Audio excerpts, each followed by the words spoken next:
Morning guys, it's been a while. Peas and Gravies Productions. I'm going to strip down a 2250 XL but with a bit of a twist. I've been asked about what bolts go where and the sizes and all the rest of it. So what I've done is I've created that, which is just a 2240, 2250, 2260 ish. And where the screws and bolts go and what they are. So as I remove them from here, I'll place them in here. Don't worry, at the end I'll incorporate that picture in the video so you can screen capture it and you can see exactly what goes where. So it just gives people an idea when they're putting them back together where the screws have come from, what they look like, and where they're going. So if you just bear with us, I'll start taking this gentleman's gun to bits, and we'll see what's going on as well. It's to be an HPA conversion. So what I might do is keep following this through right till the very end, so you have the whole gun strip modifications put back together. So there's the first two that hold the foregrip on. And they're 540 UNC by quarter pan heads, so they'll go there like so. You have your foregrip. He's added a Picatinny and also a sling. So he's done them, obviously done them mods himself. Not bad. So we'll get moving on. So we'll go with trigger frame next. Front screw. As you can see, common fault. See there, it's loose. This seems to be a common practice that I see quite regularly. And oh, and the barrel band's loose. Right, so this will go back together a little bit nicer.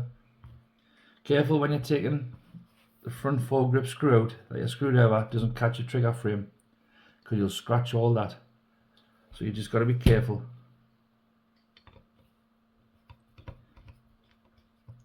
So that's coming out there, like so. There we go. Plate and the screw, and that screw is it's a 832 UNC by 3/8 button head. That's what that one is. But it's all on the sheet. You'll see it all at the end. So now I like to take the spring out, the CS spring. I like to remove that. Then I can get my thumb in here, and then you put your finger on the end cap. I haven't took the screw there yet, so that's just what I do, and then. That's a bit stuck, so I'm going to change drivers. There we go. Rear screw. Out you pop, and as you're lifting it off, as always, trigger frame down, lift the gun away. And that way, see it? Your safety spring and ball bearing stay intact. They don't disappear under the carpet somewhere miles away. You can also, if you wish, you can return, keep your finger on the spring, you can return the CS spring. So you've got a complete trigger unit, CS spring in place, and your safety and your ball bearing. I don't know if that's, can you see that? You can feel the ball bearings in, because if you push up tension on the spring, you push a tension on the spring.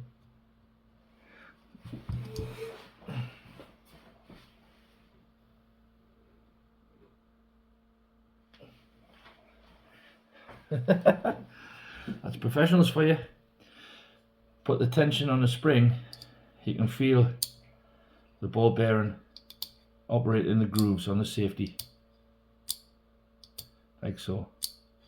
But be careful, because that little fella likes to travel. Put that aside. So now you can take the hammer, again finger on the back cap, remove the screw, the top screw, which is an 832, come in two lengths, one steel breech, that's the 3/4 of an inch long, and you get the plastic breech, and they're 7/8 long, so there's two different lengths of screws. Decent pressure, end cap comes off, hammer spring comes out, and then you're left with your breech and your tube. Move to the front, gas cap out. Obviously you've already checked this before you prior to stripping it down. You know, you don't, there's nothing in there, they're empty, pre-check. So now you can cock, oh, that's the oh god, mental block there, breech end cap. So you pull the hammer back, because it's a XL, it's a rear hidden screw, and you can't fully get to it. So this is where you have to remove the cock and bolt, and then the pin will drop back, and that'll give you clearance enough then to, hang on, nothing goes right first time till you got your 5 thou Allen key, drops in there nicely, nice fit, and then crack it off. So that should come out there nice, it has. That's it there, tiny. That's the 448 UNF quarter. So that leaves your breech loose. As I said, this front barrel band is loose as well, so I'm just going to give it a little bit extra, which will allow it to slide forward, and now the whole thing can just lift away. And you're sitting with your transfer port. I don't know if you can see that, hang on. Transfer port. That side, the shorter side, goes down into the valve with the square section O-ring. Then the other side, the longer side tapered, goes up through the breech and into the barrel. So that's the way that goes. So I'll put that over here. Hammer pin, you can see, hammer pin out the hammer, put the pin back in so you don't lose it. Notched hammer, you only get the notched hammers if you've got a rear, well it's hidden, isn't it? It's a hidden screw which holds up the breech on, because when the hammer's released, it strikes it, the threads don't foul the hammer. If you had a normal hammer in there and you had the rear screw, the hammer would when cocked and released, it would hit the screw and bend it, and then you're in a whole world of crap then for getting it out. It's a right pain in the parts. So that's why that's like that. Then over it goes. Take the last little screw out. Come out. There you go. Little screw holds a valve in. That's why I pin them, because that is not, in my personal, I don't think it's strong enough. And then normally they go past there. Then the seal is holding it in. There we go.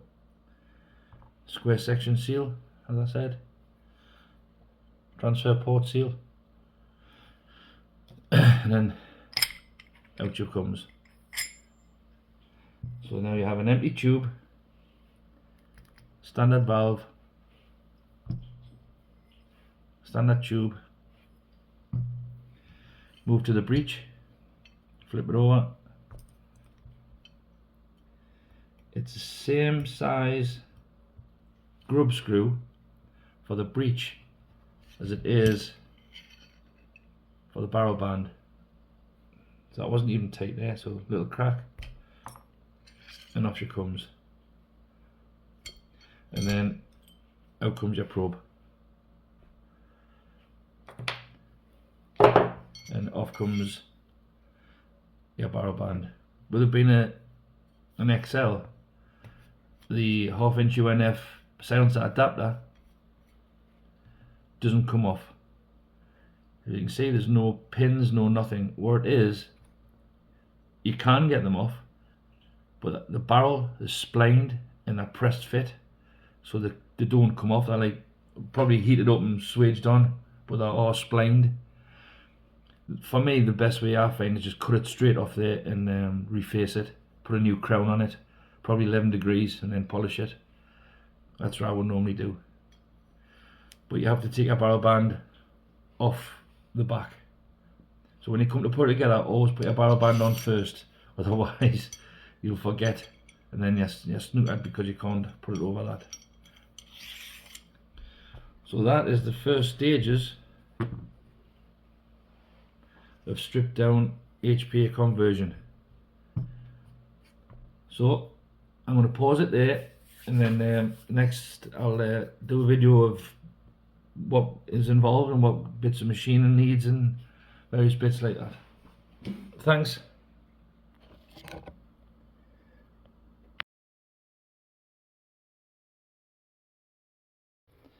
Hi guys, a continuation of the video. So this is the gas tube. Doesn't matter what spec it is, this is the XL one I'm working on, but they're all the same. See the internal threads? And then there's the score line. That's approximately 16 millimeters. That's what the minimum I can get away with removing before the wall gets too thin for the screws. That's my personal distance. That's where I set that. So I'm going to hacksaw it off and then face it off with a lathe so it's nice and flat. And we'll go from there.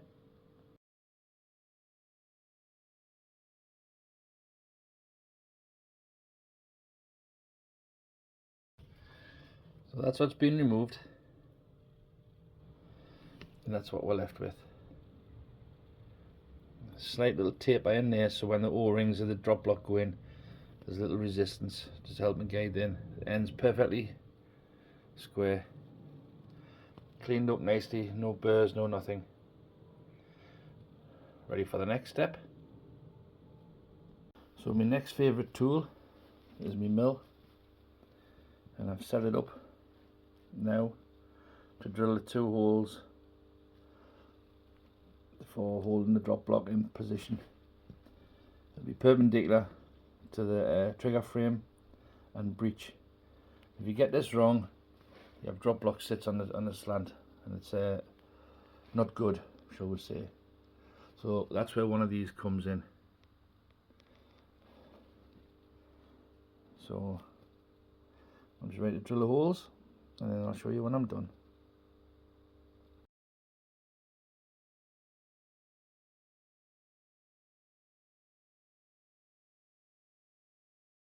Next step is the alignment. So you can see there the drop block is in. It's held in by its own little screws, one either side. And if you look along the centre line is perfect. You can just see that there. Just the way I'm standing, but believe me, it is. And that's the drop block drilled, fitted to the tube. So now I'm going to pin the valve, and then we'll go from there. Thank you.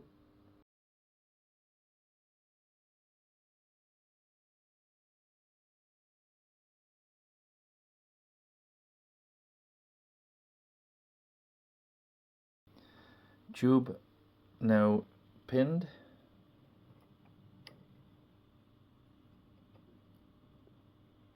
As you can see,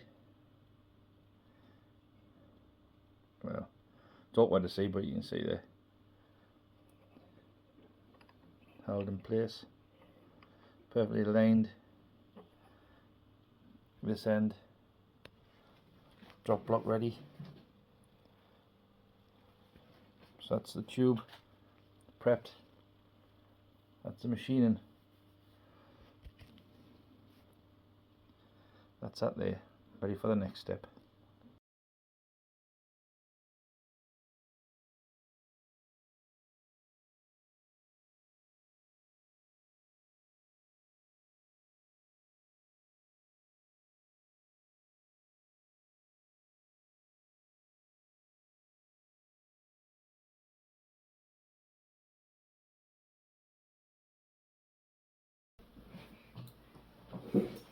Alright guys, so if you manage to sit through the best part of that video that I've put together, that's cobbled together, because as you've probably gathered by now, I'm no David Bailey, and I'm just using a simple free software. But anyway, up to this point you've seen it stripped. Hopefully you've seen a little bit of machining going on and you understand what's happening. So it's come right down to the final assembly. You got your disco head on the valve, which has also been tuned and pinned, as you've seen. You got your drop block. This one is anodized with a gauge. Self-explanatory. As you see, everything fits nice together.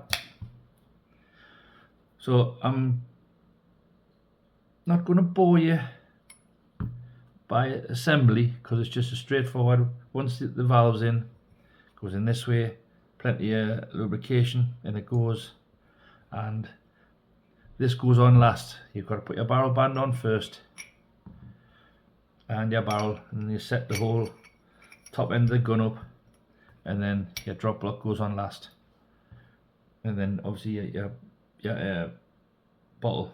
So I'm not going to bore you with the assembly. As I've said, you've probably seen enough videos to know how to put them together. So what I'll do is I'll just pause the video here, and then I'll assemble the gun and I'll show you the final outcome. You know, like I said, you've all seen it put together, so I'll not bore you with the details. Thanks. Okay, so we're back. Gun's assembled, as you can see. No hardship, just straightforward assembly. The only difference being drop block and gauge at the front.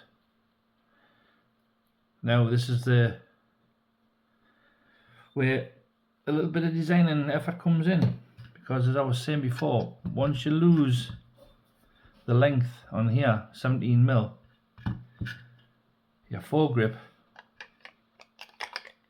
no longer fits, because your barrel band would have been here, and that would have been in front of your barrel band. So I've done them in the past where I've milled 17mm off, re-drilled them, and that sits over here, and you have that face taken off. I've also took Picatinny rails and I've modified them to sit across here, so that'll take that up. You just move it, just adjust your barrel band to compensate for the length. Normally I would remove the plate and attach it direct and miss the plate out, just because it looks tidier, as you can see. And then just move your barrel band up here. Your barrel band then is sort of not really having any effect on the barrel, but it's more to allow the Picatinny to sit positioned. So what I'm going to do, I'm going to get in touch with the owner, ask him what he wants to do with this, and then that'll be the gun finished. Pressurize it up, let it stand, make sure there's no leaks, and chrono it, then just to fine tune it to get it close to maybe 11.5, so there's a little bit of error in there, and go from there. So I hope you like the cobble together video. As I said, I'm no David Bailey, but I hope you get the idea, and it gives you a bit more insight, and you know, screws and things. That was the idea, let you know where the screws went in different sizes, just to give you an idea. But again, thanks, and appreciate all your efforts and watching it and taking the time. Thank you. Comments as always. Cheers.